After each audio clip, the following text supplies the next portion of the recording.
Greetings and welcome to Old Drunken Discography, where old friends and fans come together to BS, argue, occasionally agree, and discuss a musical artist. Each week, one of us picks an artist. This week, Tim picked Ghost. Last week, myself, Jason, picked Propaganda.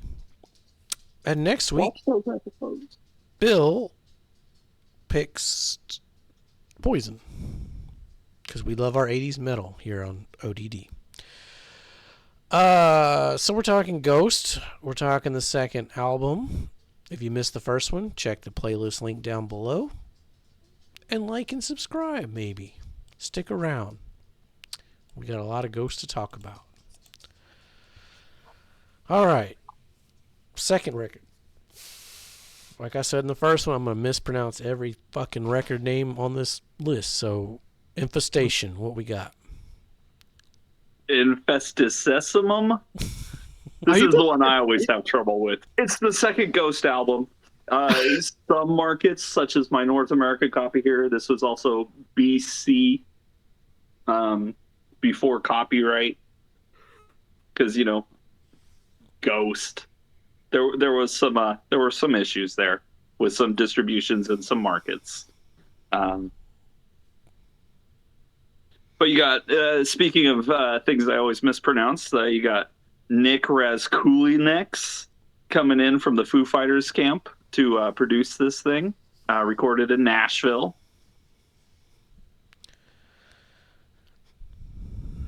The choir that was hired refused to sing the songs, so they had to bring in another choir who was like cool with it. Sounds right. Yeah, and so in the first album we talked about like the first three albums especially having like a theme, where the first album was the coming of the Antichrist. This one is now he's here. And so this is like the Antichrist, the lost years, the first 15, 20, where this is him discovering the world and growing up and getting into lewd and lascivious things. I don't know if I should say this. We'll say it, then we'll edit. The album cover, I just noticed that kind of looks like a baby Donald Trump.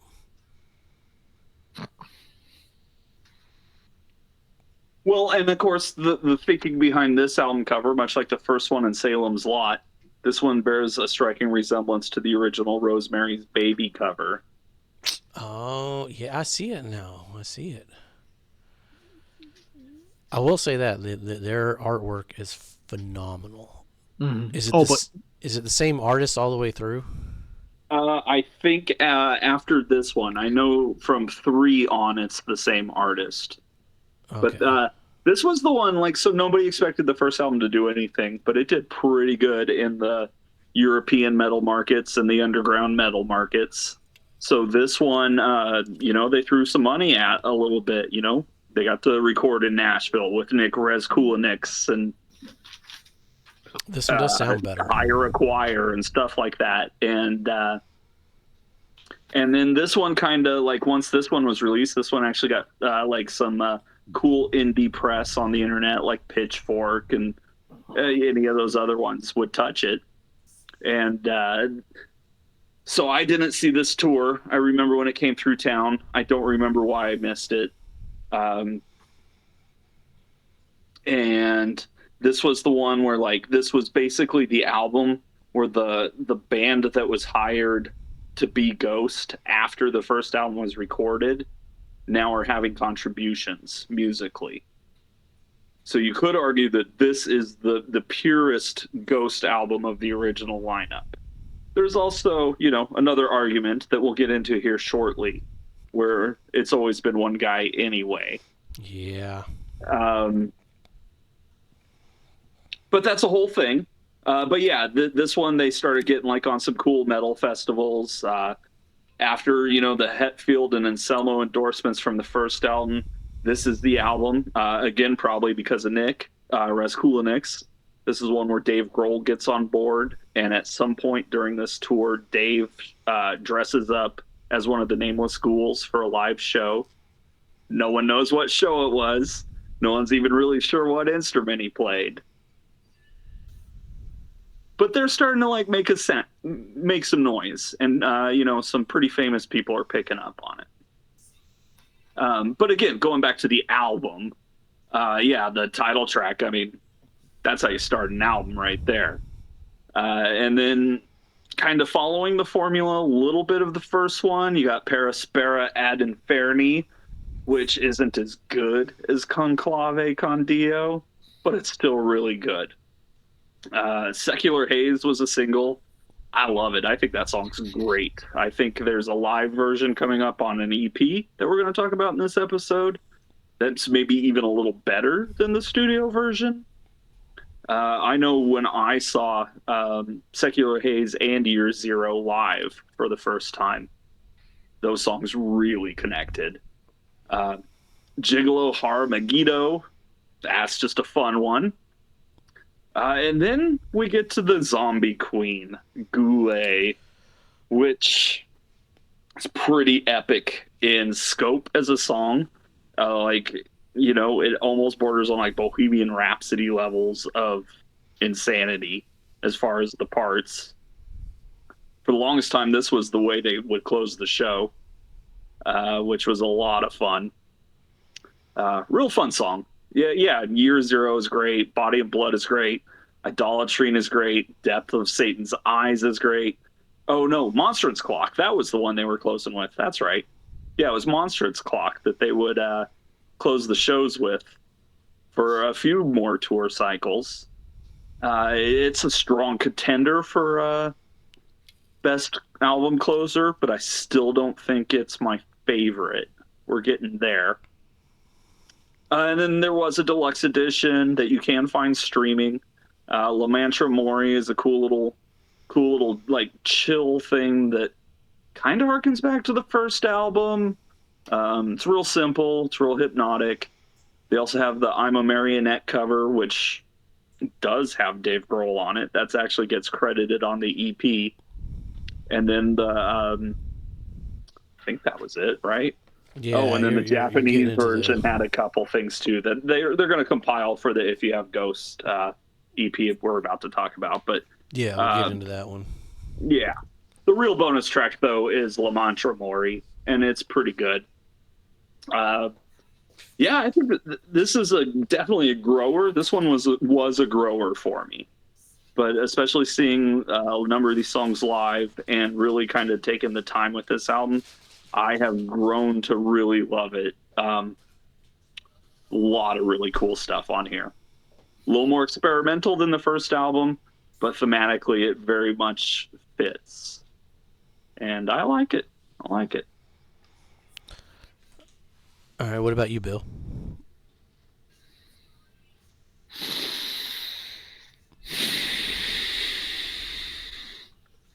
So, we open up the first album with an organist, right? Like, sure, yeah. We open up the second album with, I mean, my notes are this is full on Gregorian chant. Like, yeah. And my comments to that were fuck no. Hey, remember, like and subscribe because YouTube hates us. Right. Case in point, 10 seconds ago. I mean, hearing you say that this album was a grower for you, I find comfort in that. Okay. Yeah. Just because. Whew. We are going to be all over the fucking place. This album was, for me, this album was rougher.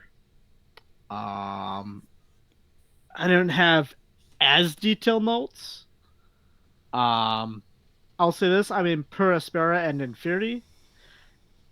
I felt that was a little bit of a headbanger. So it was a good follow-up. Secular Haze, I got notes on that one. I felt that was kind of almost circus music-y at point. It's definitely rocking that waltz. Yep, which, I mean, you just said experimental, and, it's their second album.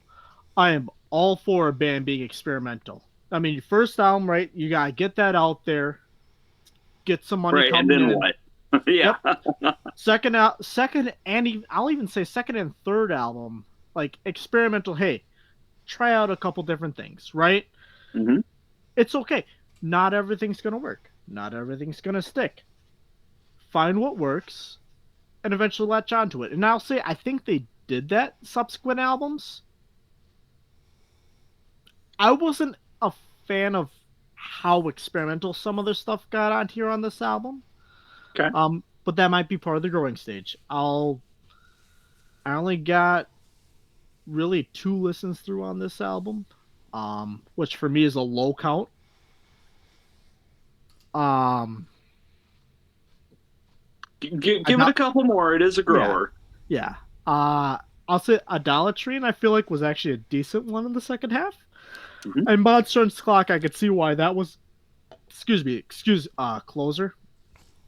I feel like the last album had definitely a more solid opener closer overall. Even though they were instrumentals, I feel like it was damn solid.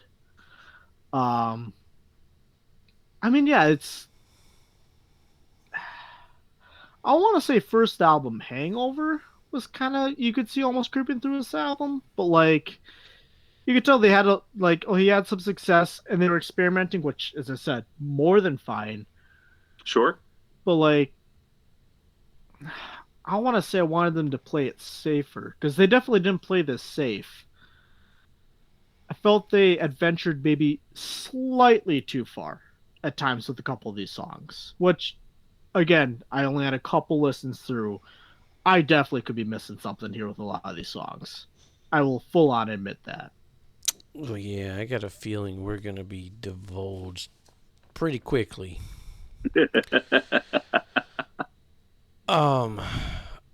That's a fucking opening track.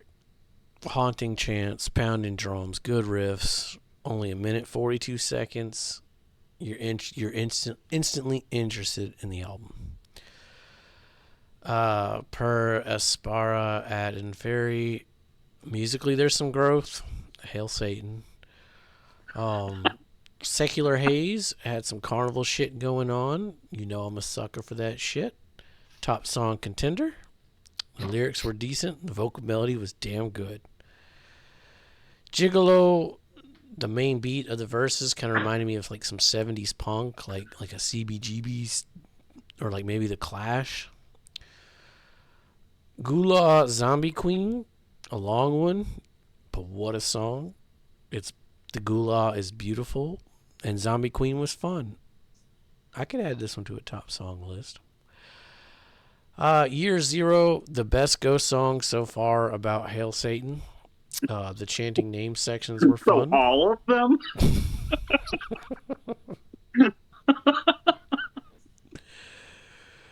Body and Blood, wasn't feeling it. It was just kind of a boring mid-tempo pop rock song. Still not really feeling the vocals. It's very monotone, not a lot of dynamics going on. Track 8, the drums made that one interesting. Track 9, I loved 50% of Satan's Eyes. The verses were really cool, but the chorus was pretty generic. And I love the lyrics on the second verse. The swamp of feces that is the world fluctuates a whirlwind storm in which you swirl. And Monsters Clock almost had like a Cramps feel to it. I dug it. And La Mantra, I don't think those are the right notes. I think I like the instrumental closer. This one gets a little too repetitive. I don't know what that one says. I think my notes got fucked up on that La one. Mantra does get a little repetitive, especially vocally. It's just like the 2 lines over and over again. But Oh, okay. It's a mantra. yeah, Well, I was yeah. thinking I think my notes. I was thinking it was the closing track, but it's not. And then the phrase "La Mantra Mori" translates to remembering that you're gonna die. Yeah, I wasn't. If you have Ghost, You have everything. yeah, this might be one of my favorite album covers. Again, old horror Nosferatu, Yeah, which just celebrated what, its 102nd birthday. that's a cool fucking We're in cover 2020. on a pirate ship. Yeah, there's the back. Oh yeah, that's cool. So you get a bunch of covers on this one. If you have Ghost, I was listening to this when my wife was in here, and she called out Eleanor Rigby right at the beginning of this one. I'm a Marionette. Really liked it. Probably my favorite Ghost cover so far. I think that's going to change, though. Okay. Crucified, I don't have any notes for. And Waiting for the Night was kind of slow and boring. And Secular Haze, I don't have any notes for either, which I think that was just a live version, wasn't it? That's just the live version, yeah. Yeah. But I'm a Marionette, I have highlighted as a top song contender. That's a damn good ABBA cover. I think they did it better than the Beatles cover, honestly. There is another cover coming up that's better. I just remembered it. Bill, you got anything, or I did not do much of the extra credit this week. I did a little bit of it, but not much of it. Okay. Well, I have this one as well. I'll just read the first couple lines here. Produced by Dave Grohl. All songs performed by Papa Emeritus II and a group of nameless ghouls with the participation of Dave Grohl, who plays drums and percussion on I'm a Marionette and Waiting for the Night, and rhythm guitar on If You Have Ghosts. And then it's a bunch of songwriting credits because, yeah, these are all covers. So, yeah, like I mentioned, Dave Grohl's now on board, and this is him actually getting in the studio with them and actually contributing to the recordings. So, another Dave Grohl project. That's good. I'll post it. Yeah, I think these covers are really fun. I think If You Have Ghosts, which is a Rocky Erickson song, is amazing. I think it fits this band perfectly. I think it's super catchy. I think it's good. That's a radio hit. That's great. And same with I'm a Marionette. I'm not really into ABBA, but I'm into Dave Grohl playing the drums. Crucified is an Army of Lovers cover. I'm not familiar with the original as much as this one, but I like this one a lot. And then Waiting for the Night is a Depeche Mode cover, deep cut on one of their popular albums. I think it works really well. Again, Dave playing the drums. And then, as I mentioned earlier, I think I love this live version of Secular Haze. I think it sounds incredible. Like, it's just as good as the live or as the studio version, but you can even hear a little more energy in it. It's great. If we were ranking this, I think this is a green tier release. So definitely check this one out. I'd give it green. It's not my favorite EP though. Okay, I got a better one coming up for me. I'm gonna say this one's my favorite EP. I got some issues with the other ones. I have one issue with my favorite, but sure, the rest of it makes up for it. Sure, we probably have that same issue. Maybe. All right, this is where it's going to get interesting because we get to rank the albums now. Tim, this is your pick, so you get to pick who gets to guess first. Oh, man. Okay. You know what? I'm going to guess first. I think that Jason's going to like it more than the first album. Yep. You're going to guess. And then I think both Bill and Tim are going to have it at number 2. That would have been my guess as well. Nailed her on the head. Crucified, you might say. Right. Just like my savior. I think this one was a step up musically. I liked all the experimentation. I think the production felt better. The band sounded more fuller. And it had a few top songs on there. Like Gula Zombie Queen. And I could totally see that argument. I just can't quite put it over that first album. See, and I figured I was gonna have the most different rankings coming in here.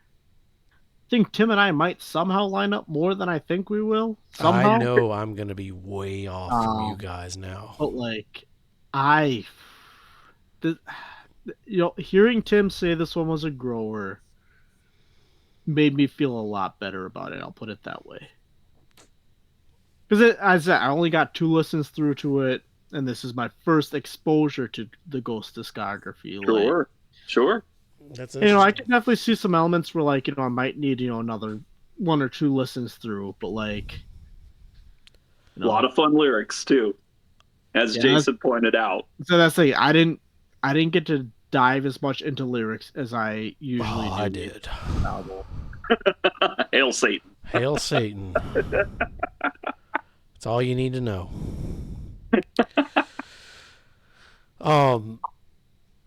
Yeah, I'm gonna be. Yeah, I already know by the end of this, I'm gonna be way different than you guys. And that's why I pick them. And you go back and you watch our first video, we talk about our history. But if you missed that one, brand new discography for Bill and I. Tim is the Ghost expert. He chose this band, so yeah. That's interesting though, because this was your second Ghost record, and you walked away like, that was a little weird and different. I don't know about that. Whereas I walked away like, well, this is weird and different. This is at least more interesting. I like carnival shit. At the time, what was this, 2012, 13, whatever? This one came out, and I checked it out, and I was like, it's not as good as the first one, but, we'll see what they put out next. I wasn't, like, fully on the train yet, outside of the first album, and if they've only got one album out, and that's all you're into, are you even on the train? Is the train even left the station yet? Is there even a train to be on? Exactly. The third album is always the most important, I think. If you're a first time, if you get into a band on the first record, the second record, whether either they're going to repeat the first record or they're going to do something different. Right. The third record will tell you tie it all together. Yeah. So first album set some base, second album experiment. That's more than fine. Third album, okay. What are you actually going to do now? Yeah. All right. Stick around because we're going to talk about the third album next. Malaria. I'm going to mispronounce all of them. Meliora. All right, Tim. What do we tell our audience? Smoke crack and worship Satan. That works. Or be safe and make good decisions. Your choice. We're not telling you how to live your life. Right?